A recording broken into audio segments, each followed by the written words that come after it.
Look who finally got the phone call, the text, the message that changed everything. You know the one I'm talking about. The one where someone who saw it all, someone who was there from the beginning, someone who had a front row seat to your entire nightmare, finally broke their silence and said those words you've been waiting years to hear. I saw everything. You were right.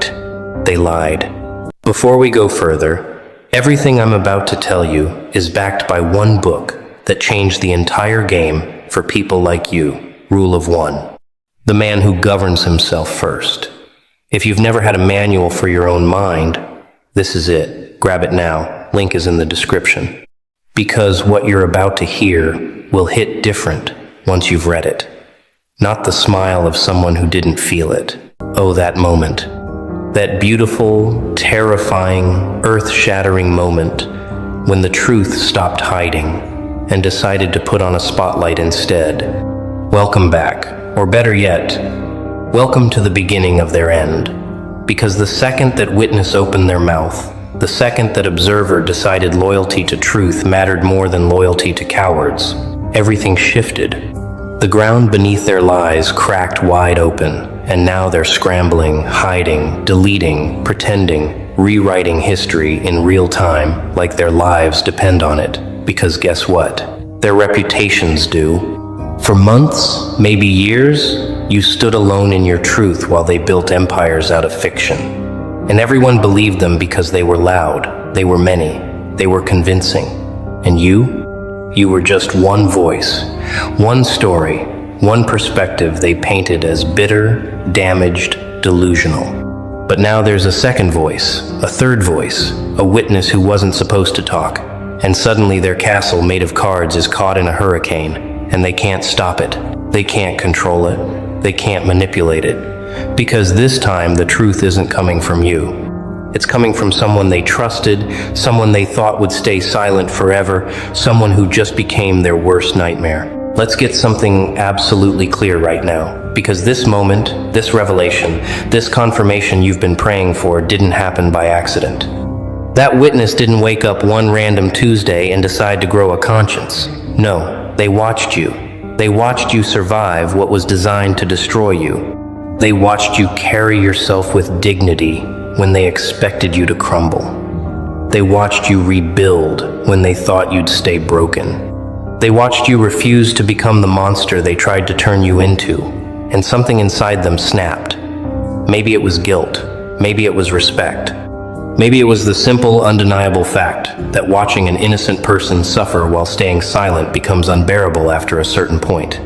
But here's the kicker.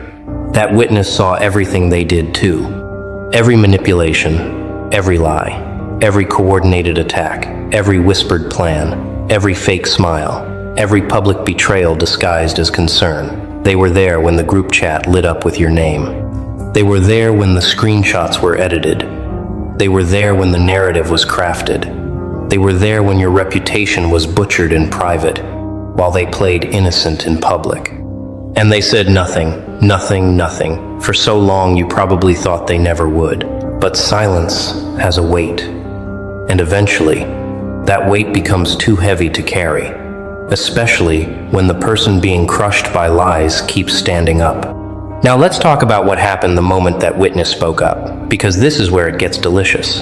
The second the truth came out, the second your side got confirmed by someone who couldn't be dismissed as biased or bitter or broken, they didn't apologize. They didn't reflect. They didn't acknowledge. No, no, no. They did what every coward does when cornered. They ran. They blocked you. They unfollowed you. They muted you. They started acting like you don't exist, like you never existed, like the past few years were a fever dream they can just pretend never happened. Isn't that fascinating? You'd think if they were truly innocent, if their version of events was truly accurate, they'd welcome the witness testimony. They'd say, "Good, let's clear this up once and for all." But instead, they scattered like roaches when the lights turn on, because the light doesn't just reveal you anymore. It reveals them. And what it shows is ugly. It shows manipulation. It shows coordination. It shows intentional destruction of another human being's name, reputation, sanity. So now they're hiding, not from you, but from the truth, because the truth makes them the villains. And villains don't get sympathy. Villains don't get redemption arcs. Villains get exposed, and exposure is the one thing their egos can't survive. Here's what they're doing right now, in this very moment, while you're watching this. They're in damage control mode. They're having emergency conversations. They're sending private messages to mutual friends, testing the waters, seeing who still believes them, who's wavering, who might turn next. They're crafting new lies to discredit the witness, because if they can't silence the truth, they'll try to destroy its credibility. Oh, that person? They were always unstable. They're just trying to start drama. They have their own agenda. They weren't even there for the important parts. Watch them try every tactic in the narcissist playbook, every manipulation technique, every gaslighting strategy, because they're not just defending their lies anymore, they're defending their identities. Without the lie, without the narrative that you were the problem, they have to face the fact that they were the problem, and that's a mirror they'll shatter before they look into. But here's the thing they didn't calculate. The witness didn't just speak up to you privately. No, the witness spoke up, and others heard it too. Now there's a crack in the foundation. Now there's doubt where there used to be certainty. Now people are asking questions they weren't allowed to ask before, and once people start questioning one lie, they start questioning all of them. Let me tell you what's happening in their minds right now, because I want you to understand the psychological warfare you just won without even trying. They're not ignoring you because they're over it. They're ignoring you because they're terrified. Terrified that if they engage, you'll speak. Terrified that if you speak, more witnesses will emerge. Terrified that the truth they've been burying for years will claw its way to the surface, and everyone will see what you've known all along. They're frauds. They're pretenders. They're bullies who weaponize social dynamics to destroy someone who did nothing wrong. So they're choosing the only strategy left. Pretend you don't exist. Pretend the witness doesn't exist. Pretend the truth doesn't exist. Build a new reality where this never happened, where you were never part of their lives, where the past is erased and they can start fresh with a clean slate. But here's the problem with that strategy. You can't erase a person who's still standing. You can't delete a truth that's already been spoken. You can't rewrite history when there are witnesses with receipts. They can pretend all they want, but pretending doesn't change reality. It just makes them look more guilty. And the more they hide, the louder their silence screams the truth they're desperate to suppress. You didn't need to say a word. The witness said it for you. And now, they're drowning in the consequences of their own actions, and there's no lifeboat coming. Let's dissect this beautiful moment of karma, shall we? Because what's happening right now isn't just avoidance. It's full-scale panic disguised as indifference. You see, when someone is genuinely unbothered, genuinely moved on, genuinely secure in their truth, they don't need to block, hide, or erase. They simply exist separately. But when someone is guilty, when someone knows the foundation of their story is built on quicksand, when someone realizes their carefully constructed image is about to collapse, they don't just walk away. They run. They sprint. They torch the bridge, blow up the road, and build a wall, pretending the bridge never existed in the first place. That's what you're witnessing. That's the scramble. That's the desperation of people who know, deep in their guilty little hearts, that the truth just armed itself with a megaphone, and megaphones don't whisper. For years, you were the only one telling your side. It was your word against theirs, and they had numbers, they had charisma, they had the advantage of controlling the narrative first. But now there's a second source. Now there's corroboration. Now there's evidence that you weren't crazy, weren't lying, weren't exaggerating. And that evidence didn't come from you, so they can't dismiss it the way they dismissed you. They can't call the witness bitter. They can't say the witness is obsessed. They can't use the same tactics, and that's why they're in crisis mode. Think about the layers of lies they've been maintaining. the exhausting 24/7 commitment it takes to keep a false story alive. They had to remember who they told what version to. They had to keep their story straight across multiple people. They had to perform consistency while knowing inconsistency was the truth. And you know what's hilarious? Liars always slip. Always. They contradict themselves in small ways. They over-explain. They get defensive when there's no accusation. They provide details that weren't asked for because they're trying to convince themselves as much as others. The witness saw those slips. The witness heard those contradictions. The witness watched them scramble to keep the story airtight, and every scramble was a confession. Every defensive explanation was an admission. Every time they tried too hard to make you look bad, they revealed how threatened they were by your truth. And the witness absorbed all of it, cataloged all of it, until the cognitive dissonance between what they were saying and what was real became unbearable. So when the witness finally spoke, they didn't just confirm your story. They confirmed every suspicion, every doubt, every quiet moment when someone thought, wait, that doesn't add up. Now those doubts have a voice, and that voice is dismantling everything they built. Here's what they're doing right this second. They're rewriting the narrative again, but this time, you're not even in it. They're telling people they never think about you. They're acting like the situation was minor, overblown, ancient history. They're minimizing, deflecting, pivoting to make themselves look mature and evolved, while subtly implying you're stuck in the past. I've moved on. I don't even remember what that was about. I wish them well. Oh, the audacity, the shamelessness, the cowardice wrapped in false grace. But here's the tell. If they truly moved on, they wouldn't need to announce it. If they truly didn't care, they wouldn't need to perform indifference. People who are genuinely at peace don't have to convince anyone of their peace. They just are. But people who are terrified, people who know the truth is hunting them, people who are one question away from being exposed, they perform. They overcompensate. They build altars to their own maturity, hoping everyone will respect them instead of asking the uncomfortable questions. And the witness? The witness sees through it. The witness knows the performance is desperation. The witness knows that every "I've moved on" is code for, please, don't ask me to explain what really happened because the truth makes me the villain. Now let's talk about the friends, the bystanders, the people who stayed neutral or sided with them because it was easier.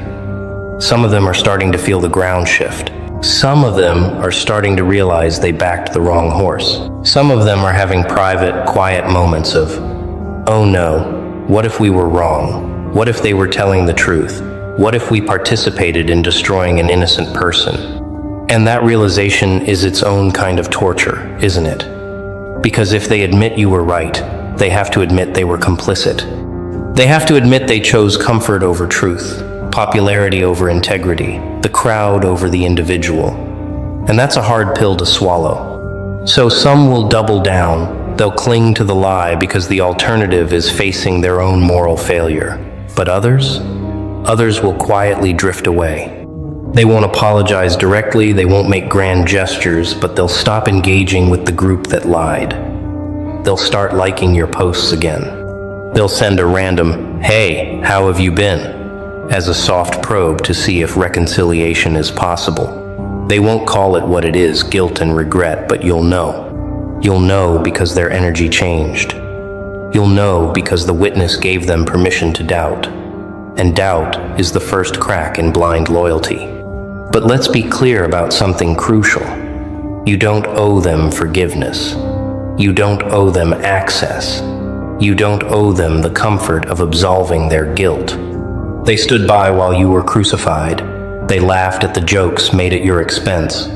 They participated in your isolation, whether actively or passively. And passivity in the face of injustice is still a choice. So when they come crawling back, when they try to act like we just didn't know the full story, you get to decide what happens next. You get to decide if their regret is genuine or just fear of being on the wrong side of history. You get to decide if they've earned a place in your life again, or if they're simply trying to clear their conscience at your expense. Because here's the truth they need to hear, but probably won't. Your healing, your peace, your growth happened without them. You didn't need their validation to know you were right. You didn't need their apology to move forward. You survived their betrayal and built something they can't touch, and that's the ultimate power move. So whether they come back or stay gone, whether they apologize or stay silent, whether they own their complicity or rewrite themselves as innocent bystanders, it doesn't matter. You already won. The witness just made sure everyone else knows it too. Now we enter the truly poetic phase of this whole saga, watching them imprison themselves. Because that's exactly what's happening. They built a cage out of lies, locked themselves inside, and threw away the key. And now they're stuck performing a version of reality that exhausts them daily. You want to know what freedom looks like? It looks like you, who survived their worst, who carried the weight of being misunderstood, who walked through fire and came out holding truth like a torch. You're free because you don't have to remember lies. You don't have to coordinate stories. You don't have to check over your shoulder, wondering when the truth will catch up. But them? They're running a marathon with no finish line. And every day they have to maintain the illusion, avoid the questions, dodge the witness, pretend you don't exist, and convince themselves they're the good guys in a story where they're objectively the villains. That's exhausting. That's a special kind of self-inflicted suffering. And the beautiful irony? They did this to themselves. Every lie they told added another bar to their cage. Every person they manipulated became another lock. Every time they chose deception over honesty, they made their prison smaller, tighter, more suffocating. And now the witness confirmed it all, and the walls are closing in. Let me paint you a picture of their daily existence now. They wake up and check social media, not for connection, but for damage control. They scroll looking for your name, looking for the witness's name, looking for any sign that the truth is spreading. They monitor who's liking your posts, who's commenting, who's still in their corner, and who might be wavering. They have group chats dedicated to maintaining the narrative, where they coach each other on what to say if someone asks, how to deflect, how to discredit, how to survive. They can't have authentic relationships anymore because every new person they meet is a potential threat. Someone who might ask the wrong question, someone who might know you, someone who might hear your side and see through theirs. So they keep people at arm's length, or they only befriend people who don't know the history, people they can feed a sanitized version to without fear of contradiction. That's not living. That's performing. That's waking up every day and putting on a mask so heavy it leaves indentations on their soul. And for what? To avoid admitting they were wrong? To protect an ego that's already fractured beyond repair? To maintain a reputation built on the rubble of someone else's peace? The cost is too high, but they're too proud to stop paying it. Here's the thing about truth. It doesn't need maintenance. It doesn't require updates, edits, or coordination. It just is. But lies? Lies are high maintenance. Lies need constant feeding, constant protection, constant reinforcement. And the bigger the lie, the more exhausting the upkeep. They're living in a house of cards in a wind tunnel, and every day they have to run around making sure none of the cards blow away while you're standing on solid ground, watching the chaos unfold. The witness didn't just confirm your truth, they confirmed their nightmare. Because now there's documentation. Now there's testimony. Now there's a record that can't be erased, deleted, or rewritten.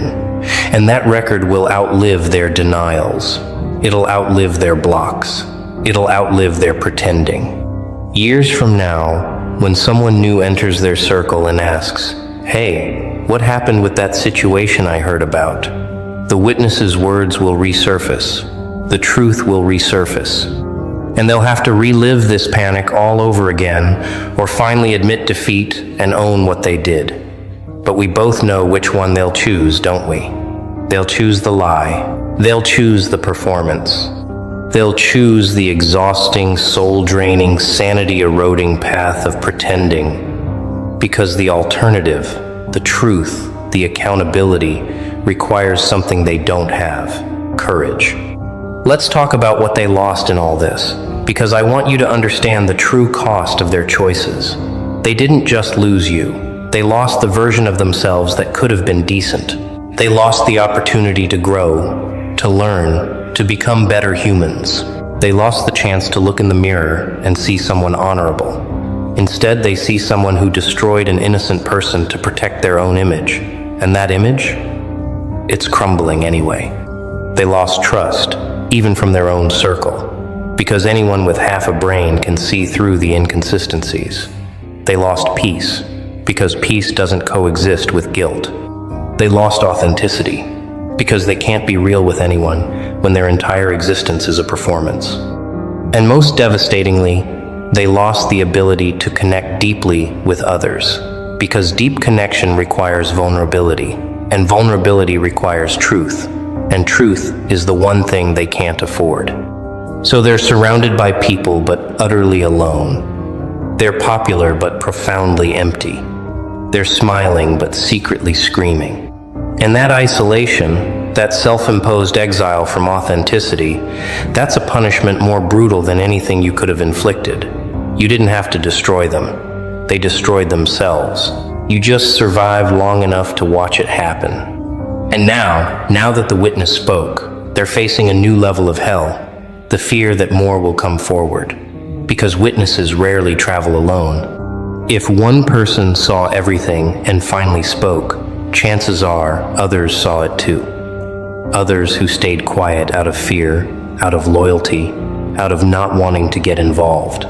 But the first witness breaking silence is like the first domino falling. It gives others permission. It shows them it's safe to tell the truth. It proves that standing up to the lie won't destroy them. So now your former tormentors are living in paranoid anticipation, wondering who's next. Who else saw? Who else knows? Who else is tired of carrying their secrets? They're looking at everyone in their circle with suspicion now, wondering if today's loyal friend is tomorrow's whistleblower. And that paranoia? That's justice. That's karma. That's the universe saying, you wanted to make someone's life hell? Welcome to your own. They can't trust anyone fully because trust requires honesty. And honesty is the foundation they burn to the ground. So they're stuck in a cycle of suspicion, fear, and isolation of their own creation, while you're free, you're validated, you're vindicated. And you didn't have to lift a finger. The truth did the heavy lifting, the witness did the exposing, and they did the self-destructing. Beautiful, isn't it?